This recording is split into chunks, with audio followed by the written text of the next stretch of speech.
Section 3. You'll hear Melanie, a student, talking to one of her lecturers about her studies. First, you have some time to look at questions 21 to 27.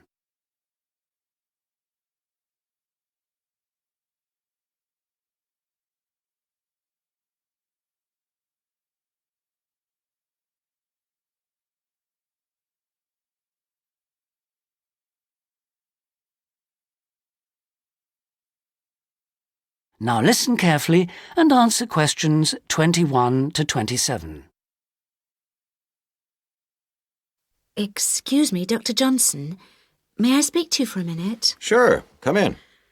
I'm Melanie Griffin. I'm taking your course in population studies. Right. Well, Melanie, how can I help you? I'm having a bit of trouble with a second assignment, and it's due in 12 days. What sort of trouble are you having? Is the assignment question a problem? Well, that's part of the problem.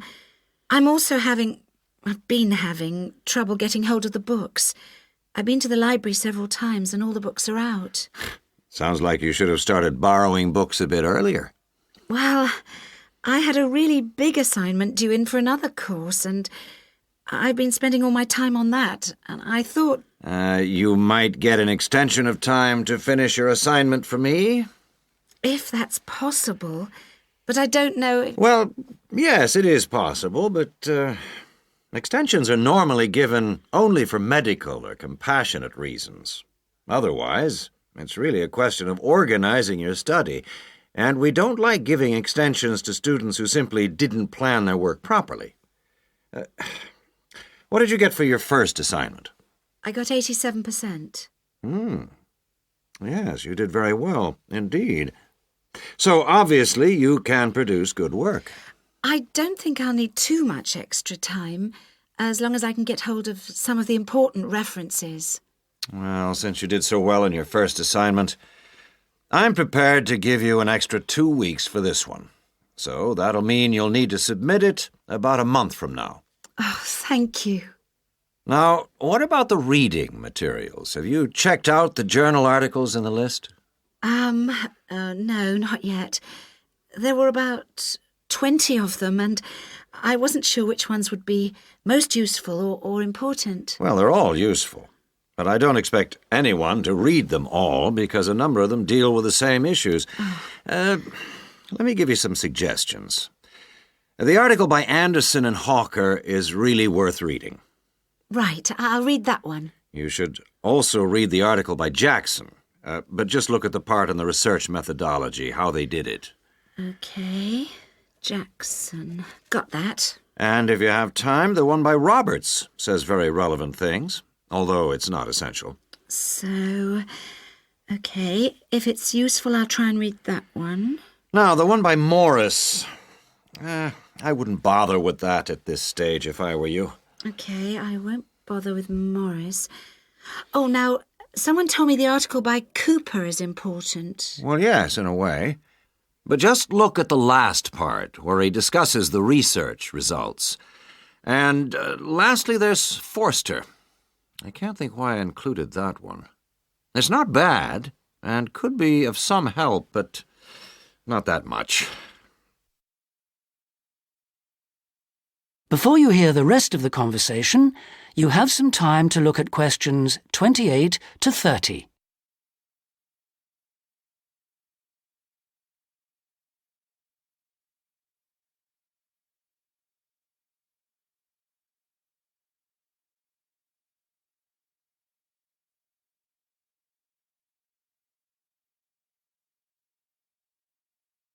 Now listen and answer questions 28 to 30. Now, let's deal with the assignment question. What's the problem there? It's the graph on page 2. What seems to be the problem? It's just the bar graph showing reasons why people change where they live. Well, I've got a photocopy, but the reasons at the bottom are missing. Ah, okay.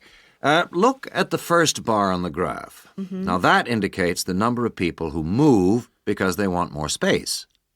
Oh, I see. Bar 1. Okay. Now, what about the next bar? Bar 2 is to do with the people living nearby, disturbing them, so they chose to move away to somewhere quieter. Now let's look at bar number 3. Another reason people change their place of living is because they want to be closer to the city. OK. Proximity to the city is an issue. Now, bar number 4 refers to problems when the owner of the property won't help fix things that go wrong. In other words, the owner is not helpful, and so the tenants move out. OK. Now, what about bar 5? Bar 5 is about those people who move because they need a bus or train to get them into the city or to go to work. OK. And bar 6? Bar number 6 is interesting. That reason was given quite a lot. People moving because they wanted to be in a more attractive neighborhood. Oh, yes. Thank you very much. That is the end of section 3. You now have half a minute to check your answers.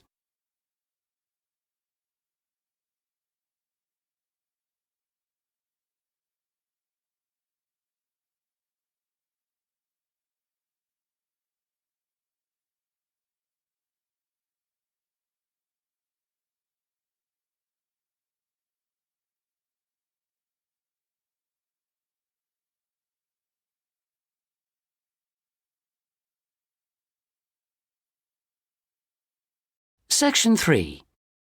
You'll hear 3 friends discussing an assignment they're going to work on together. First, you have some time to look at questions 21 to 26.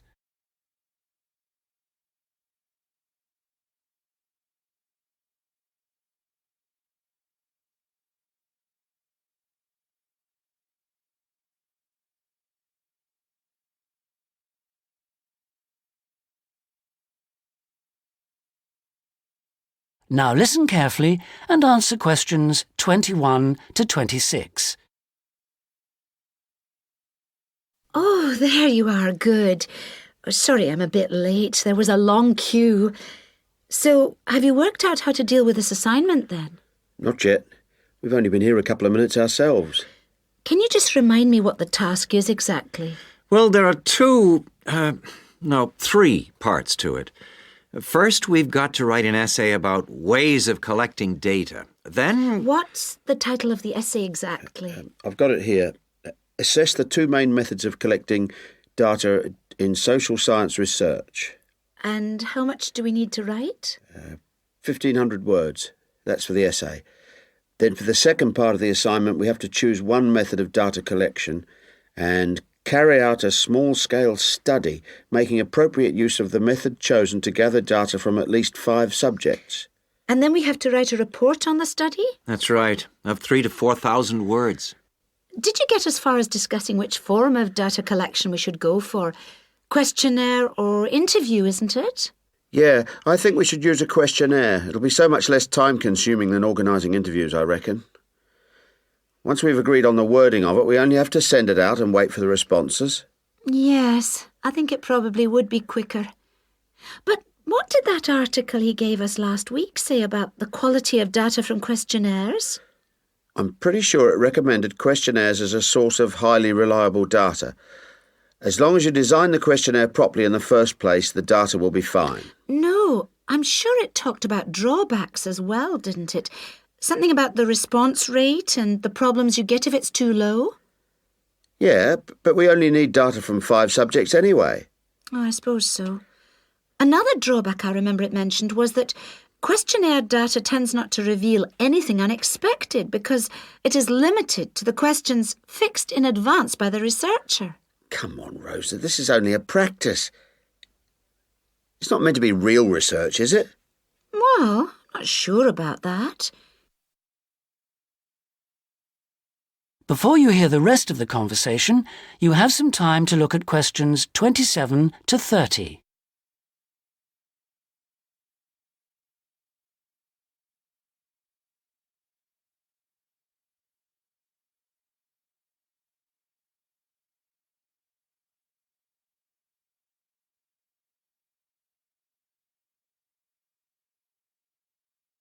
Now listen and answer questions 27 to 30. Maybe I'd better go through the article again, just to be sure. Can you remember what it was called? Sample Surveys in Social Science Research, I think. By Mehta. Mehta? Yeah. And he also recommended a more recent book called Survey Research by Bell, I think.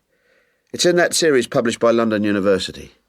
And if we try to use interviews instead, I saw a book in the departmental library that'll be helpful. It's called Interviews That Work by Wilson, published in Oxford in 1988. Right. Oh, I've got a tutorial now. Can we meet up again later this week? What about Friday morning? Suits me. 11 o'clock? Fine. Before Friday, I think we should all look through the reading list. That is the end of section 3. You now have half a minute to check your answers.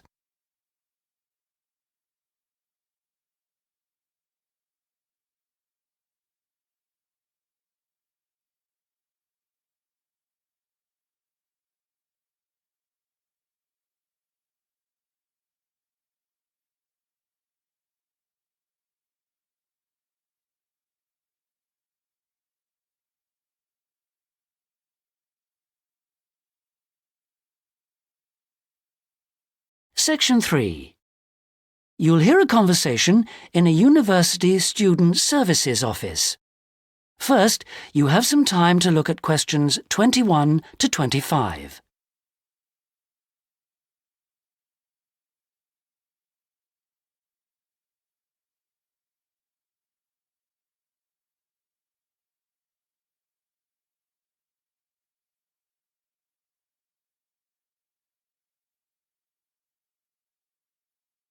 Now listen carefully and answer questions 21 to 25. Hello, I'm Dawn Matthews. Yes, hello. I've been referred to you because I'm inquiring about the refresher courses that you run. I'd like to find out a bit more about them. OK. Well, we run quite a few different short courses for students who are either returning to study or studying part-time. Tell me about your situation. Well, I think that I really need some help in preparing for the coming semester, especially to build up my confidence a bit and help me study effectively because, you see, I've been out in the workforce for nearly 12 years now, so it really is a long time since I was last a student. Yes, it can seem like a long time, can't it? Well, let me start by telling you what courses we have that might suit you. Are you an undergraduate or a postgraduate, arts or sciences? Undergraduate, and I'm in the business faculty. Right then. Well, first of all, there's our intensive Study for Success seminar on the 1st and 2nd of February. Mm-hmm. It's aimed at students like you who are uncertain about what to expect at college and looks at a fairly wide range of approaches to university learning to motivate you to begin your study and build on your own learning strategies. That sounds good. What are some of the strategies that are presented? Well, we try to cover all aspects of study. Some of the strategies in writing, for example, would be improving your planning for writing, organising your thinking, and building some techniques to help you write more clearly. With reading, there'll be sessions aimed at getting into the habit of analysing material as you read it, and tips to help you record and remember what you've read. It really is very important to begin reading confidently right from the beginning. There's also advice on how to get the most from your lectures and practice in giving confident presentations, as well as how to prepare for exams. What about the motivational side of things? Well, there's a range of motivational exercises that we do to help the students feel positive and enthusiastic about their study. The process of learning and exploring a subject can lead to a whole new way of looking at the world, and the study skills and techniques that you build up can be applied in all sorts of different ways. Before you hear the rest of the conversation, you have some time to look at questions 26 to 30.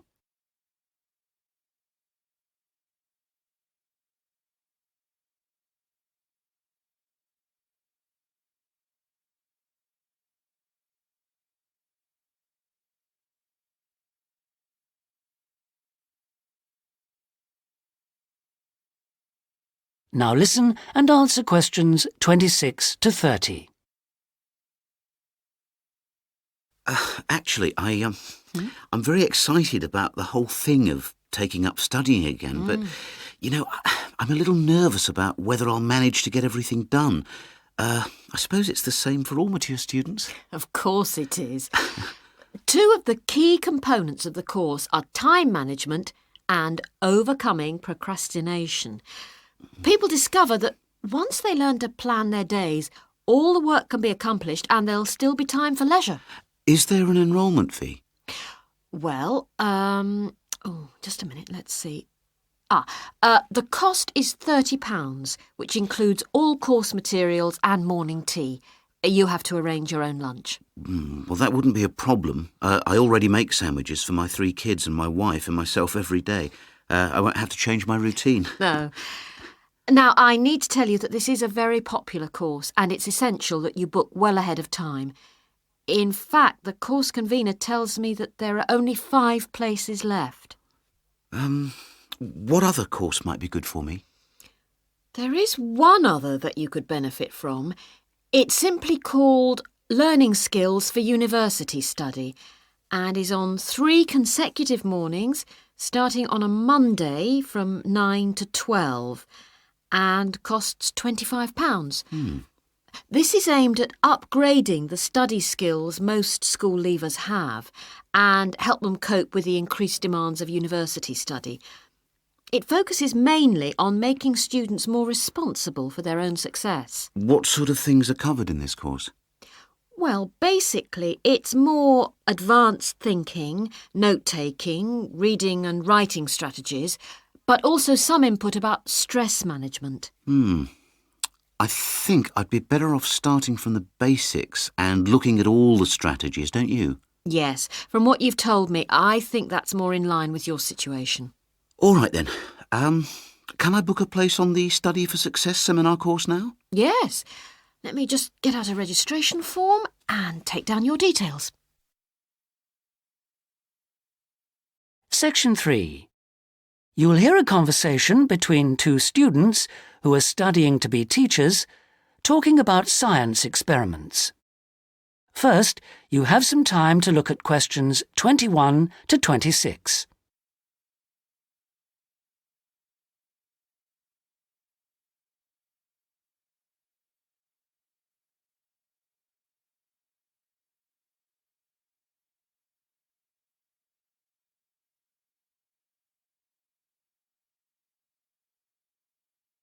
Now listen carefully and answer questions 21 to 26.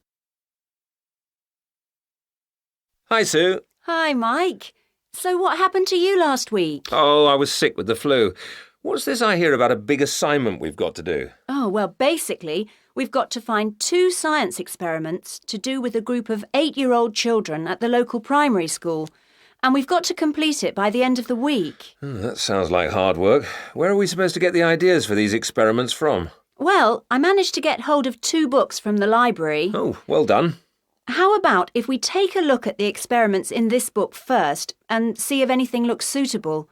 I can make notes as we go about equipment and the purpose of the experiments. OK, let's see. The first experiment is called Make Your Own Hovercraft, which sounds very ambitious.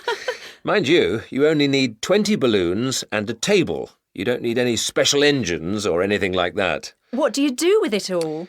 You blow up the balloons and you balance the table on them. Upside down, of course, and the kids get to ride around on it.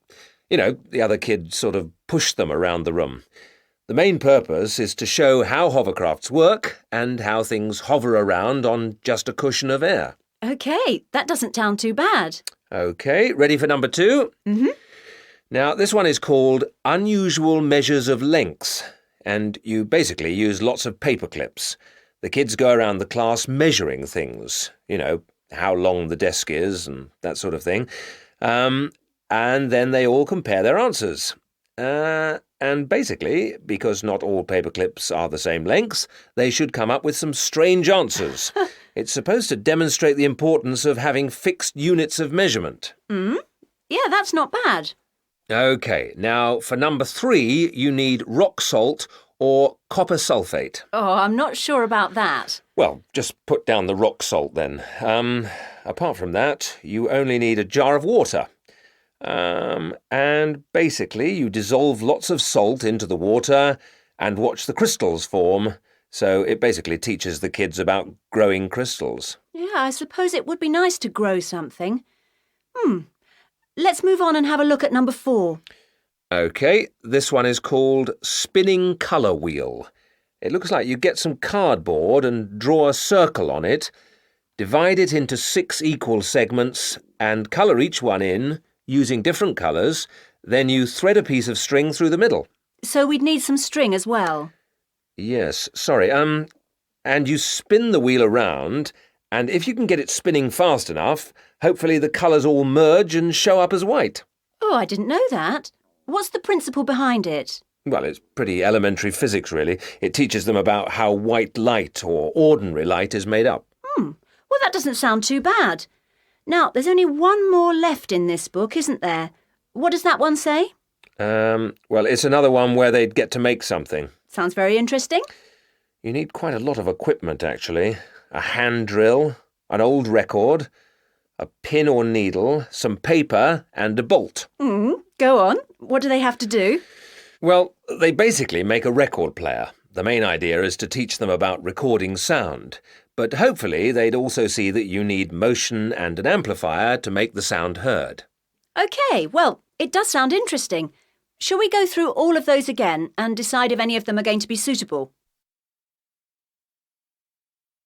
Before you hear the rest of the conversation, you have some time to look at questions 27 to 30.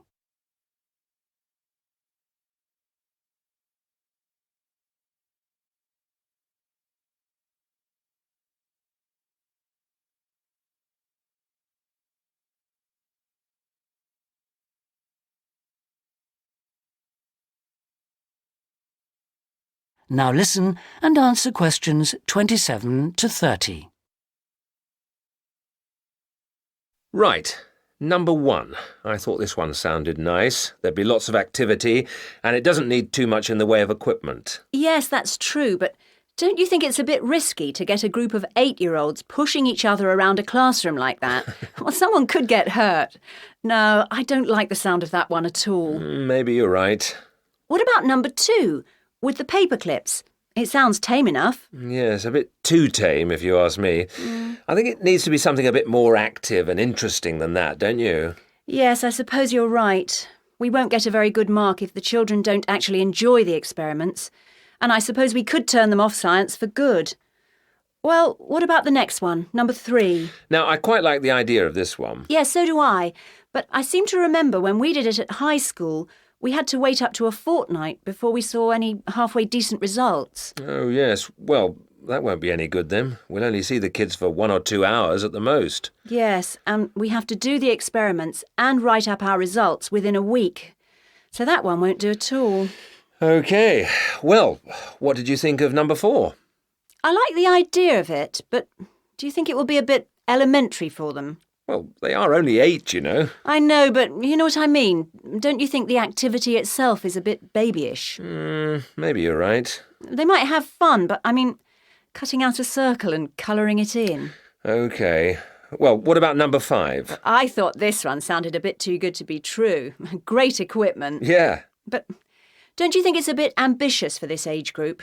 I mean, I don't want to start off something and then have to abandon it if they just can't cope with it. I could see us ending up doing just about all of the work for them. I guess you're right. Oh, well, maybe we could store that idea away for later. Yep. Let's hope this second book has something better. That is the end of section 3.